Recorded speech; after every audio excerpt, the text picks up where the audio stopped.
একটু লক্ষ্য করুন এখানে যে এক্স কিন্তু লেখা আছে এখানে এক্স। এই এক্স এর যে কালার মানে ফন্ট কালার, এই ফন্ট কালার কিন্তু এই যে শিফটের সাথে যে বাটনটা আপনার আলপা যে বাটনটা, এর কিন্তু একটা মিল আছে। তার মানে আমরা আলপাতে ক্লিক করে যদি আমরা এই এক্স মানে এই যে ক্লোজিং যে ব্র্যাকেটটা এখানে ক্লিক করলে কিন্তু আমরা এক্স টাইপ করতে পারবো। দেখেন আমাদের কিন্তু এক্স টাইপিং করা হয়ে গেছে। আমি আবার দেখাই, আপনার আলপাতে ক্লিক করবেন, ক্লিক করে এই ক্লোজিং ব্রেকের এখানে ক্লিক করলে কিন্তু আপনার এক্স টাইপ করতে পারবেন। ঠিক আছে, এইভাবে যত খুশি আপনারা এক্স টাইপ করতে পারবেন। আমরা তারপর শিখতে হবে ইকুয়াল টাইপিং। দেখেন ইকুয়ালের যে কালারটা, ইকুয়ালের কালারটা কিন্তু আলপার সাথে একটা মিল আছে।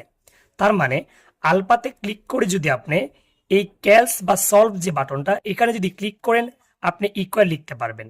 ঠিক আছে, তার মানে আমরা ইকুয়াল আর এক্স টাইপিংটা বুঝতে পারলাম।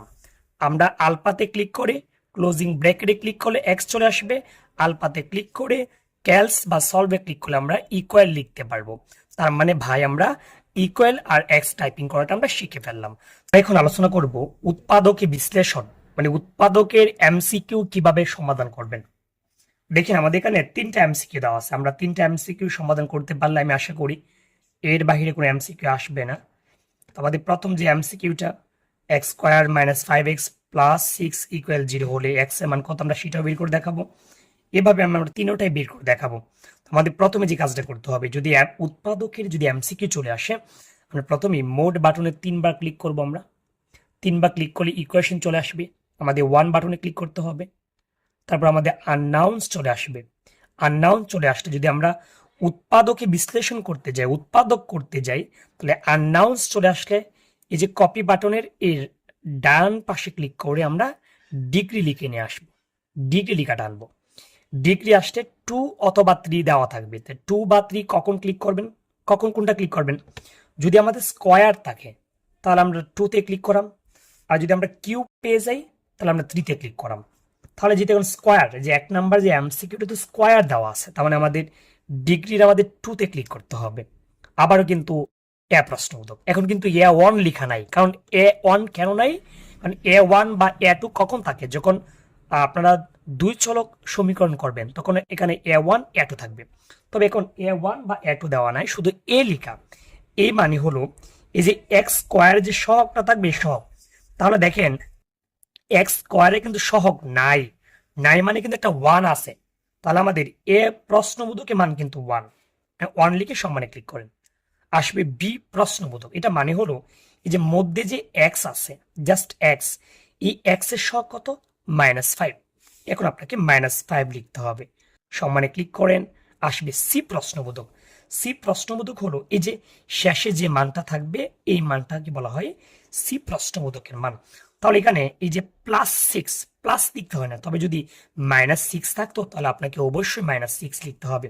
তবে এখন +6 লিখে শুধু 6 লিখলেই হয়ে যাবে। সমানে ক্লিক করবেন, প্রথম আসবে x13, আবার সমানে ক্লিক করবেন x2, x2 আসবে 2। তার মানে আমাদের মানটা আসছে 3r2। এই 3r2 আমাদের আনসার, এটি আমাদের আনসার হয়ে যাবে। আমরা দ্বিতীয় যে এমসিকিউটা পাচ্ছি, লিখা সেখানে 2x² - 7x + 6 ইকুয়াল 0 হলে x এর মান কত? ঠিক আমরা একইভাবে কাজ করব। তো এখান থেকে বের হওয়ার জন্য আপনারা যে কাজটা করবেন, মোডে ক্লিক করে আপনি 2 বাটনে ক্লিক করলে বের হতে পারবেন এখান থেকে। আবার রেস্টার্টটা দিয়ে নেবেন।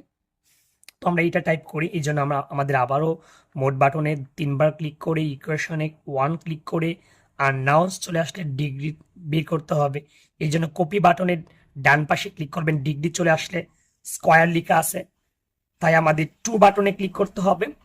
এ প্রশ্নবোধক, মানে এ প্রশ্নবোধকের মানটা কত? এক্স স্কোয়ারের সহগ কত? 2। তারপরে 2 লিখবেন, তারপর সমানে ক্লিক করবেন।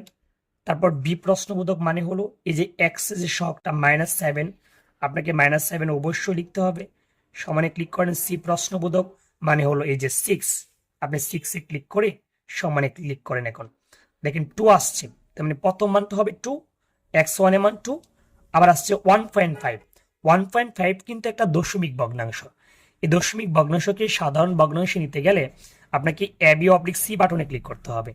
আর এখানে ক্লিক করে যে আপনি সমস্ত আকার পেয়ে যান, মানে 3টা পেয়ে যান, এটিকে ভাঙার জন্য আপনারা আবারও শিফটে ক্লিক করে আবার এই যে AB/C তে ক্লিক করবেন।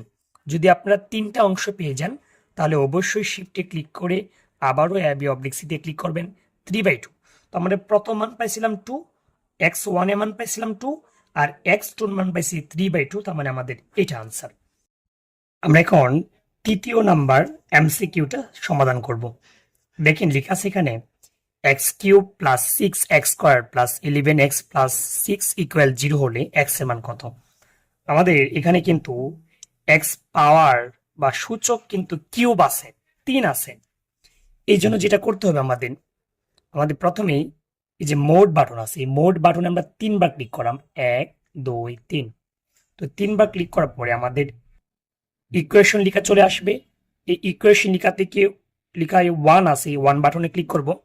আর নাও চলে আসলে আমরা কপি বাটন থেকে কপি বাটনের ডান পাশে ক্লিক করব। আমরা পরে যে কাজটা করব, যে ডিগ্রি লেখা আসলে আমরা এখন 3 বাটনে ক্লিক করাম, 3 বাটনে ক্লিক করাম। কেননা এখানে x³ লেখা, কিউব, যদি কিউব লেখা থাকে তাহলে আমরা 3 বাটনে ক্লিক করব, আর যদি স্কয়ার লেখা থাকে তাহলে আমরা 2 বাটনে ক্লিক করাম। এখন আমাদের এ প্রশ্নবোধক লেখা চলে আসছে। এ প্রশ্নবোধক মানে হলো এই যে x² এর সহগ কত আছে এখানে নাই, কিন্তু তার মানে একটা 1 আছে, 1। এই এ প্রশ্নবোধকের মানটা হলো 1। আপনি 1 লিখে সমানে ক্লিক করবেন। দেখেন লেখা আসছে বি প্রশ্নবোধক, বি প্রশ্নবোধক লেখা আসছে। বি প্রশ্নবোধক মানে হলো এই যে 6x² যে সহগ 6, এই 6 টাইপ করতে হবে, 6 টাইপ করে আমরা সমানে ক্লিক করাম, আমাদের চলে আসবে সি প্রশ্নবোধক। সি প্রশ্নবোধক মানে হলো এই যে 11 যে x, এই x এর সহগ কত 11। আমরা এখন 11 টাইপ করব, 11 টাইপ করে আমরা সমানে ক্লিক করব। ডি প্রশ্নবোধক চলে আসবে। ডি প্রশ্নবোধক মানে হলো এই শেষের মানটা কত 6, আমরা 6 টাইপ করে সমানে ক্লিক করলে আমাদের প্রথম মান চলে আসবে -1, আমরা আবার সমানে ক্লিক করব, -3 এসে -3।